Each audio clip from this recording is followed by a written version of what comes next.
فجر کی نماز نہیں پڑھیں گے تو کیا فائدہ ہوگا؟ ہم حضور علیہ السلام کے میلاد پہ جھنڈیاں بھی لگا لیں گے، سب کچھ کر لیں گے، لیکن حضور علیہ السلام کی سنت سیرت کو ترک کر دیں گے، تو بتاؤ کہ اس سے کیا حضور کی رضا میں حاصل ہو جائے گی؟ ہاں، اگر فرائض کی ادائیگی کے بعد ان کاموں کو کرو تو یہ تمہارے لیے بہتری کا سامان ہے۔ آؤ اس پر ایک دو روایات آپ کے سامنے رکھوں۔ ایک طرف حضور علیہ السلام سے محض محبت کا دعویٰ ہے، اور ایک حضور علیہ السلام کے دیے ہوئے دین کو اور حضور علیہ السلام کے پیغام کو اپنانا ہے، بلکہ ایک طرف اپنی طرف سے اظہار محبت ہو اور وہ سچائی ہو، اور دوسری طرف حضور کا حکم ہو تو حکم ترجیح پا جائے گا۔ حضرت عبداللہ ابن رواحہ رضی اللہ تعالی عنہ یہ حضور علیہ السلام کے درباری شاعر ہیں۔ ویسے تو 34 سے 35 لوگ حضور علیہ السلام کی باقاعدہ نعت خوانی کرتے تھے، ویسے تو ہر صحابہ حضور کا نعت خواں تھا، لیکن یہ باقاعدہ حضور کی ثنا کیا کرتے تھے۔ لیکن 3 اصحاب جو ہیں یہ خاص طور پہ حضور علیہ السلام کے درباری نعت خواں کہلاتے ہیں، حضرت کعب بن زہیر، حضرت حسان بن ثابت اور حضرت عبداللہ ابن رواحہ رضی اللہ تعالی عنہ۔ حضرت عبداللہ ابن رواحہ کو حضور نے حکم دیا کہ صبح فجر کی نماز کے بعد ہی تم لوگوں کو لے کر کے فلاں جنگ کے لیے نکل جانا۔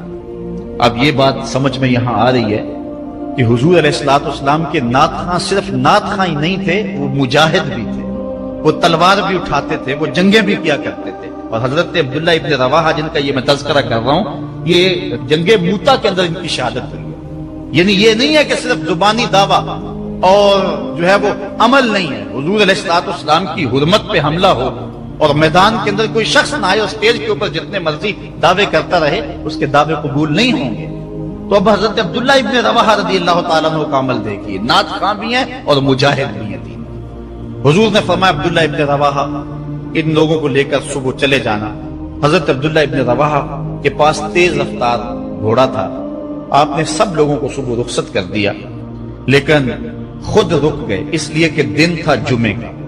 سوچا کہ دوبارہ پتہ نہیں حضور سے ملاقات ہو نہ ہو، جنگ پہ جا رہے ہیں، حالات کیا ہوں، اس لیے میں بعد میں تیز رفتار گھوڑے سے ان لوگوں کے ساتھ مل جاؤں گا، رک جاتا ہوں تھوڑی دیر، حضور کے پیچھے جمعہ المبارک کی نماز ادا کر لیتا ہوں، یہ اعزاز بھی مل جائے اور وہ حکم تھا وہ بھی پورا ہو جائے۔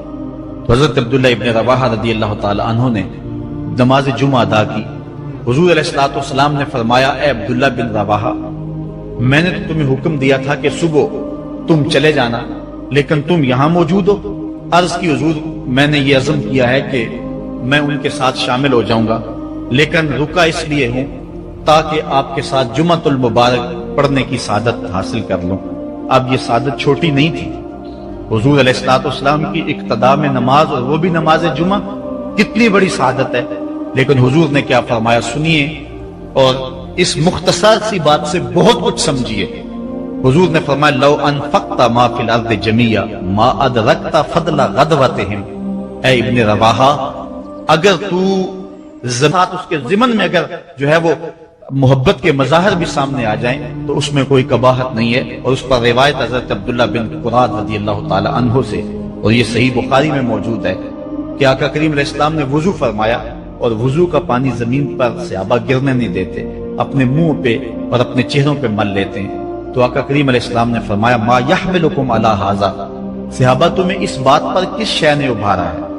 میرے وضو کے پانی کو جو تم زمین پر نہیں گرنے دیتے، اس کا سبب کیا ہے؟ تو حضرت عبد الرحمن بن قراد کہتے ہیں کہ صحابہ نے کہا، قالوا حب اللہ ورسولہ، اللہ اور اس کے رسول کے پیار نے ہمیں اس بات پہ ابھارا ہے۔ تو حضور علیہ السلام نے جو ارشاد فرمایا، اس عمل سے نفی نہیں کی، لیکن ساتھ حضور نے فرمایا، جو چاہتا ہے اللہ اور اس کا رسول اس سے پیار کرے، اور وہ اللہ اور اس کے رسول سے پیار کرے، اسے 3 چیزوں کا خیال رکھنا چاہیے۔ ایک، جب بھی بولے سچ بولے، اور جب بھی اس کے پاس کوئی امانت رکھے تو امانت کو ادا کرے، اور اپنے ہمسایوں کے ساتھ حسن سلوک کرے۔ یعنی اگر وہ اس مظاہرہ محبت میں شامل ہو گیا اور حضور کے وضو کا پانی اس کے ہاتھ سے مس ہو گیا اور اس نے برکت سے اپنے منہ کے ساتھ مل لیا ہے، تو اس کا یہ مطلب نہیں ہے کہ جو باقی اعمال ہیں ان سے ان کو چھٹی مل گئی۔ یہ مفہوم ہے اس حدیث کا۔ اگر کوئی بندہ محفل میلاد منعقد کر لیتا ہے، دیگر امور مستحبات کی ادا کرتا ہے، تو اس کا یہ مطلب نہیں ہے کہ اب نماز نہ پڑھے اس کو کوئی پرواہ نہیں ہے، وہ بخشا گیا ہے، جس طرح کہ آج کل ہمارے ثنا خان جو ہے تاثر دیتے ہیں کہ جو محفل میلاد میں آ گیا وہ بخشا گیا۔ اللہ تعالیٰ چاہے اس کے لیے کوئی مشکل نہیں ہے، لیکن جو دین ہے اس دین کو ہلکا کرنے والی بات ہے۔ بلکہ آج کل تو ممبر و محراب پر جنت و دوزخ کا مذاق اڑایا جا رہا ہے۔ ایک بندہ کہہ رہا ہے کہ ہوئے تو کیڑی جنت دا کرنا ہے تذکرہ۔ میں نے کہا میاں اسی جنت کا جس جنت کے لیے حضور لمبے لمبے ہاتھ اٹھا کے دعا مانگا کرتے تھے، اور فرماتے جب اللہ سے مانگو تو جنت الفردوس مانگو۔ اور ایک بولا کہ مجھے دیکھ کر جہنم کو بھی آئے پسینہ۔ ہمارے استاد فرمایا کرتے تھے بیٹے تیرے منہ میں آج طوطی بولتا ہے جو مرضی کہہ لے، یہ تو کل قیامت کے دن پتا چلے گا کہ پسینہ کس کو آتا ہے، تجھے آتا ہے یا جہنم کو آتا ہے۔ ایک بولا کہ قبر دا خوف دے دے کے لوکی مینو ڈرانے نے۔ لوگ کون ہے ڈرانے والے؟ تبشیر اور تنذیر یہ نبی کا منصب ہے، نبی کی شان ہے، مبشر اور نذیر یہ نبی کی شانیں ہیں۔ حضور نے ڈرایا بھی ہے، حضور نے بشارت بھی دی ہے، لیکن اس بات کا منبر پہ بیٹھ کر کے تمسخر اڑایا جا رہا ہے اور لوگوں کو بے عملی کی طرف لے جایا جا رہا ہے۔ اس لیے آپ اس بات پہ غور کریں، اس بات پہ توجہ کریں۔ قیامت کے دن یہ لوگ کام نہیں آئیں گے، یہ پلہ چھڑا جائیں گے اور کہیں گے کہ جو ہے وہ ہم نے ان کو نہیں کہا تھا، بلکہ جو بت جن کو لوگ پوچھتے ہیں اور جن لوگوں کی لوگ پرستش کرتے ہیں وہ بھی کل قیامت کے دن کہیں گے کہ ان کو عقل نہیں تھی، ان کو سمجھ نہیں تھی، تو وہ عذر مقبول نہیں ہوگا کہ ہم ان کے کہنے پہ جو ہے وہ پوجا شروع کی۔ اس لیے اگر کوئی شخص تمہیں عمل سے بے رغبت کرنا چاہتا ہے اور تبشیر و تنذیر کو تمہاری نظر میں ہلکا کر دینا چاہتا ہے اور تم اس کے اس انداز سے عبادت کو ہلکا سمجھنے لگ جاتے ہو تو کل قیامت کے دن کوئی عذر مسموع نہیں ہوگا۔ اللہ نے انسان کا خسارہ کیا ہے؟ کہا قسم محبوب تیرے زمانے کی کہ بے شک انسان خسارے میں۔ ویسے آج کا انسان تو خسارہ مانتا نہیں، اپنے عمل سے رویے سے وہ اس بات کا انکار کرتا ہے میں تو خسارے میں نہیں ہوں، میں تو ہواؤں کے دوش پہ اڑتا ہوں، میں تو پانی کی تہ میں اترنے کے فن سے آشنا ہوں، میں تو ایٹم کا کلیجہ شک کر لیا ہے، میں تو چرخ پہ گھومتا ہوں، میں تو پانیوں کو مسخر کر دیا ہے، میں تو ہواؤں کو اپنی قید میں کر لیا ہے، میں تو چاند کی چھاتی رون چکا ہوں، میں تو مریخ کے سفر کی تیاریوں میں ہوں۔ میری زندگی کا حسن دیکھو، کہاں وہ گھاس پھونس کی جھوپڑیاں اور کہاں یہ عالی نصب محلات، کہاں کھانے کے لیے نان شبینہ بھی نہیں تھا اور کہاں ٹیبل پہ اتنے کھانے پڑے ہوتے ہیں کہ مشکل ہوتا ہے کہ کس کو کھائیں اور کس کو چھوڑیں، کہاں پہننے کے لیے پیوند لگے لباس ہوتے ہیں اور کہاں آج اتنے لباس ہوتے ہیں کہ موسم بدل جاتے ہیں اور لباس بدلنے کی باری نہیں آتی۔ یہ تارکول کی سڑکیں دیکھو، یہ عالی نصب پلازے دیکھو، یہ میرے بنگلے، یہ میری کوٹھیاں، یہ لمبی لمبی گاڑیاں، یہ فراٹے بھرتے ہوئے جہاز، میں تو خسارے میں نہیں ہوں۔ آج کا انسان کہتا ہے اپنے رویے سے کہ میں تو خسارے میں نہیں ہوں، رب کہتا ہے محبوب تیرے زمانے کی قسم انسان خسارے میں۔ تو انسان تو خسارہ مانتا نہیں ہے اور اللہ کہتا ہے محبوب تیرے زمانے کی قسم یہ خسارے میں ہے، تو پھر خسارہ کیسا ہے؟ علماء فرماتے ہیں خسارہ انسانیت کا ہے، حیوانیت کا نہیں ہے۔ یہ اگر ہواؤں کے دوش اڑتا ہے تو یہ انسانی کمال نہیں ہے، وہ تو مکھی بھی اڑتی ہے۔ اگر یہ پانی کی تہ میں اترنے کے فن سے آشنا ہے تو یہ انسانی کمال نہیں ہے، وہ تو مچھلی بھی اتر جاتی ہے۔ انسانی کمال کیا ہے؟ مروت، ہمدردی، بھائی چارہ، احساس، یہ ہے انسانی کمال، اور یہ بتدریج دم توڑ رہے۔ کیا بھائی بھائی کا گلا نہیں کاٹ رہا؟ کیا خون سفید نہیں ہو رہے؟ آج کا انسان دہشت گرد ہے، آج کا انسان ڈرون حملے کرتا ہے، تو کہا کہ انسانیت کی مروت دم توڑ رہی ہے، محبتیں ٹوٹ رہی ہیں۔ آج کا انسان کا گلا چیر کے فخر اور خوشی محسوس کرتا ہے۔ وہ کیا کسی نے کہا تھا گھر کی آگ بجھی تو کچھ سامان بچا تھا جلنے سے، سو وہ بھی ان کے ہاتھ لگا جو آگ بجھانے آئے تھے۔ تو آج کا انسان انسانیت کو توڑ رہا ہے، لیکن محبوب کے زمانے کا انسان دیکھنا ہو تو تمہیں ابو بکر عمر جیسے انسان ملیں گے، تجھے عثمان و علی جیسے لوگ ملیں گے، بلال حبشی اور ابو ذر غفاری جیسے لوگ ملیں گے۔ تو کہا قسم تیرے زمانے کی بے شک انسان خسارے میں۔ سیدنا علی المرتضی رضی اللہ تعالیٰ عنہ فرماتے ہیں انسانی خسارے کا ایک پہلو یہ ہے کہ وہ اپنی سانسوں کے ذریعے اپنی زندگی توڑ رہا ہے۔ سمجھتا یہ ہے کہ میں بڑا ہو رہا ہوں، لیکن حقیقت یہ ہے کہ یہ چھوٹا ہو رہا ہے۔ یہ سانسیں یہ زندگی کو مختصر کر رہی ہیں، کاٹ رہی ہیں زندگی۔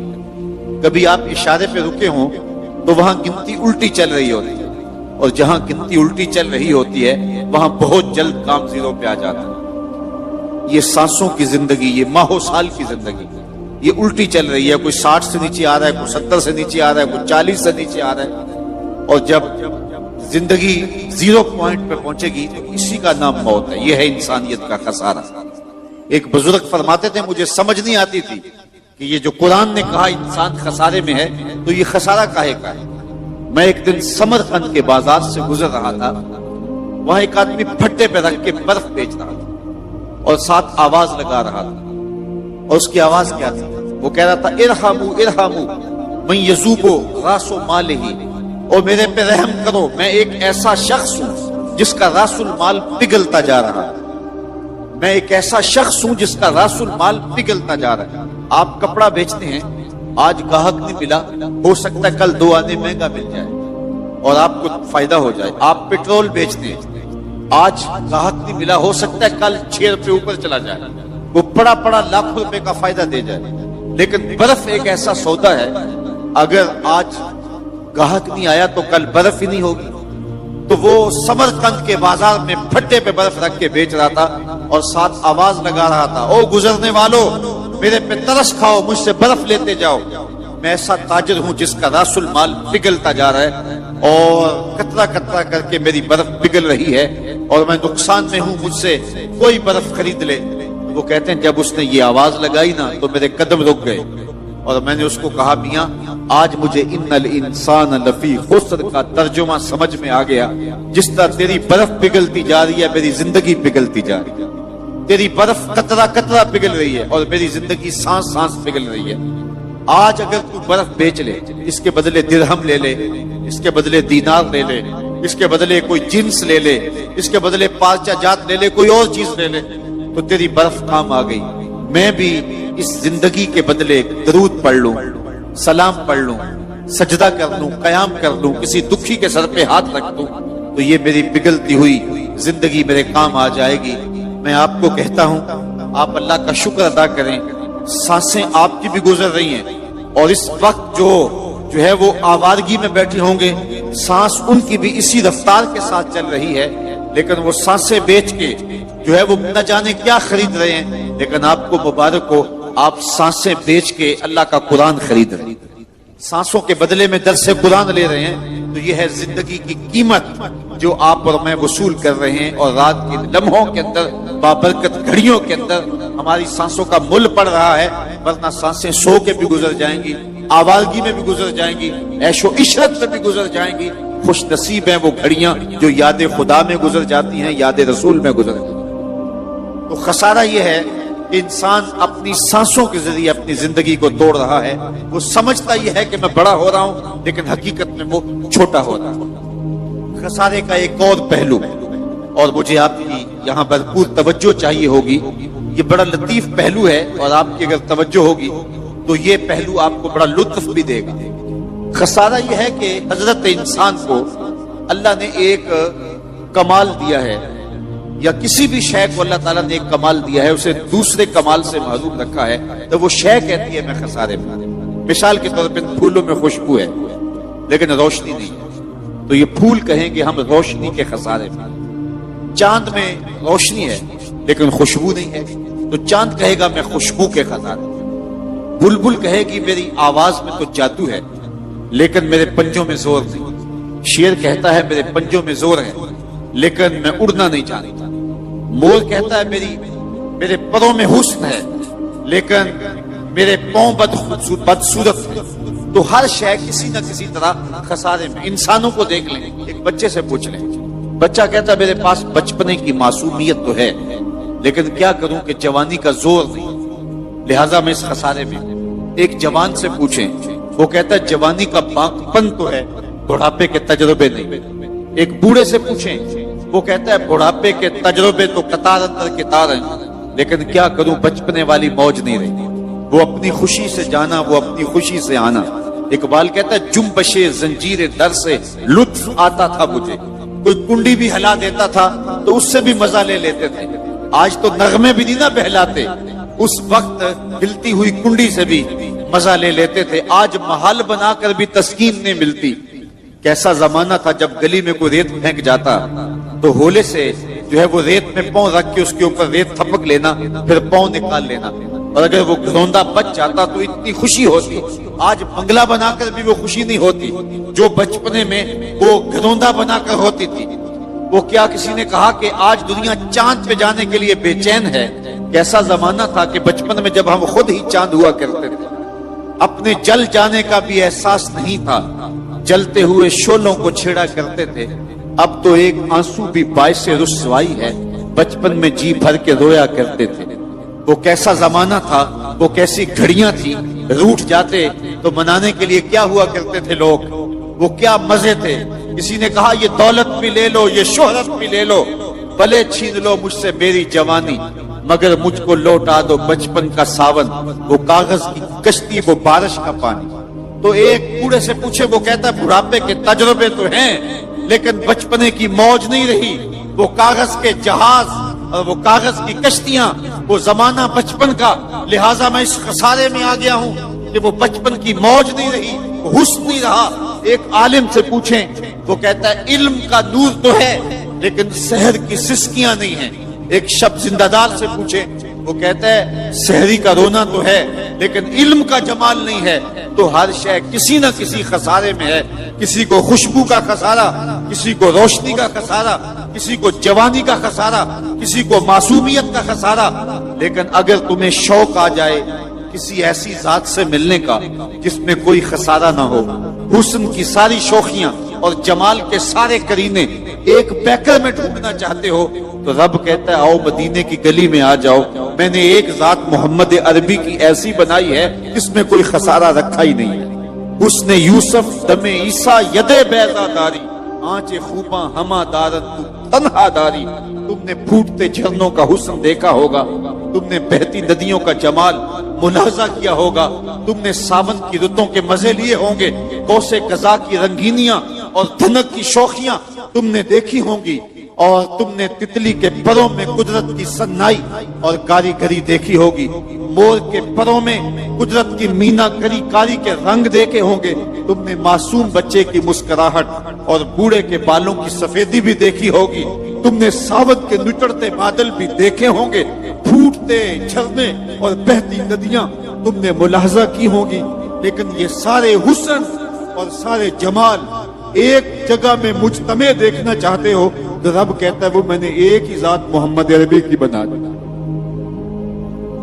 کائنات حسن جب پھیلی تو لامحدود تھی، اور جب سمٹی تو تیرا نام بن کے رہ گیا۔ قسم محبوب تیرے زمانے کی، بے شک انسان خسارے میں۔